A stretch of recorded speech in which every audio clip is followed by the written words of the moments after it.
একটি স্বাধীন দেশের জন্য বছরের পর বছর অপেক্ষা করছে অনেক জাতি। প্রতিনিয়ত নিজেদের জীবন উৎসর্গ করেও তারা জানে না কবে মিলবে কাঙ্ক্ষিত দেশ মানচিত্র। অথচ খোদ মার্কিন যুক্তরাষ্ট্রের ভেতরে গঠিত হয়েছে একটি দেশ। দেশটির নাম স্লোজামাস্তান। স্লোজামাস্তান প্রজাতন্ত্রের রাজধানীর নাম দুবল্যান্ডিয়া।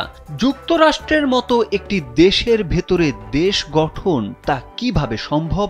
বিস্ময়ে হতবাক অনেকেই।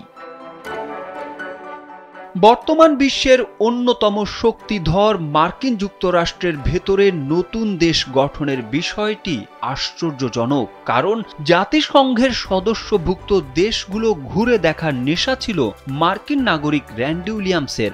ঘুরতে ঘুরতে যখন তিনি দেখলেন আর মাত্র একটি দেশ ঘোরা বাকি, তখন তিনি ভাবনায় পড়ে যান।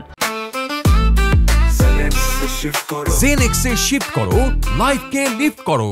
এরপর তিনি কোথায় যাবেন, তার দেশ ঘোরার নেশা কিভাবে কাটাবেন, এই চিন্তা থেকেই তিনি নতুন একটি দেশ তৈরি করার পরিকল্পনা করতে থাকেন। শেষমেশ ক্যালিফোর্নিয়ায় মরুভূমির মধ্যে 11.07 একর খালি জমি কিনে সেই ভূখণ্ডকে নতুন দেশ হিসেবে ঘোষণা দিয়েছেন পেশায় রেডিও ব্রডকাস্টার উইলিয়ামস। নিজের রেডিও অনুষ্ঠানের নামে ওই দেশের নাম দেন স্লোজামাস্তান, আর স্লোজামাস্তানের সুলতান উইলিয়ামস নিজেই। 2021 সালে উইলিয়ামস আনুষ্ঠানিকভাবে স্লোজামাস্তানের স্বাধীনতার ঘোষণা দেন। এ সময় তিনি স্যুট ও রোদ চশমা পরেছিলেন।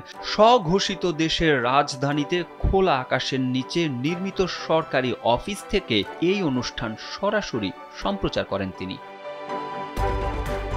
আনুষ্ঠানিক ঘোষণার 2 বছর পর সুলতান উইলিয়ামস তার দেশের নাগরিকদের স্যান্ডেল পরা নিষিদ্ধ করা সহ বেশ কিছু উদ্ভট আইন চালু করেছেন।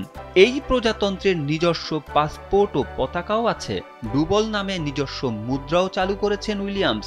এছাড়া রাষ্ট্রীয় অনুষ্ঠানে নিজস্ব জাতীয় সঙ্গীত বাজানোর প্রথাও চালু করেছেন তিনি। স্লোজামাস্তান প্রজাতন্ত্রে 5 শতাধিক নিবন্ধিত নাগরিক আছে বলে দাবি সুলতান উইলিয়ামসের। এছাড়া আরও 4,500 মানুষকে শর্ত সাপেক্ষে বসবাসের অনুমোদন দেওয়া হয়েছে। তারা নাগরিকত্ব পাওয়ার অপেক্ষায় আছেন। উইলিয়ামস নিজের ঘোষিত এই দেশকে মাইক্রোনেশন বলেন। তিনি পর্যটকদের স্লোজামাস্তান ভ্রমণের আমন্ত্রণ জানিয়েছেন।